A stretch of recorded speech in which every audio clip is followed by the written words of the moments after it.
Connecting the Dots, Government, Community, and Family, discusses the myths mentioned here in more detail. It shows what business and government actions we need to protect our communities to ensure that all workers receive a fair share of profits from their work and a high quality of life in their community and for our families. It shows what is needed to level the playing field as workers go about earning an income, feeding their families, obtaining housing and health care, maintaining their homes, and rearing their children. The myth that private industry is good and government regulation is bad led to Bush holdovers approving BP's safety plans, salmonella in our eggs, and miners dying in West Virginia. In each case, the companies had long records of violations. In each case, the executives clearly found it cheaper to pay fines than comply with government regulations. My book outlines steps that promote mutual responsibility and increase the quality of our lives. A companion ebook, a community action guide, contains suggestions for local action.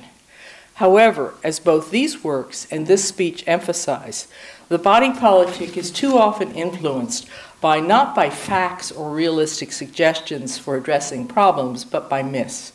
Which brings us back to the beginning of the talk. One of the most pervasive and harmful myths is that government does no good and private industry does no harm.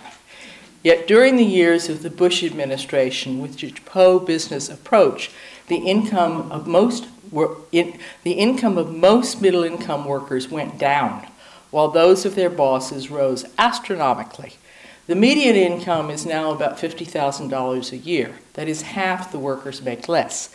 The Republican proposal to extend the Bush tax cut to millionaires that would give them annually an extra annual income of $100,000, or twice what most workers make, what the median level workers make. Is that fair? Some people feel that it makes no difference which party wins this fall. I consider that to be a myth. But I've worked in Congress and the federal bureaucracy, as well as run the Allied Duns Marsh Neighborhood Center. Every neighborhood center in Madison depends upon money from the federally funded Community Development Block Grant Program. It matters whether the administration fills the agency regulating BP and other oil companies with friends of the oil industry. It matters whether the findings of scientists at EPA on pollution can be published or squashed, as they were during the Bush administration. It matters whether domestic spending is frozen at a level that does not allow for an increase in the numbers of people receiving college benefits, unemployment benefits, or food stamps, even in times of economic hardship. It matters whether funds for neighborhood centers are cut or the subsidies to housing are cut, which prevents homelessness. It matters if you vote and work in the next few weeks to level the playing field against corporate ads and protect the American dream for all. It matters if you vote.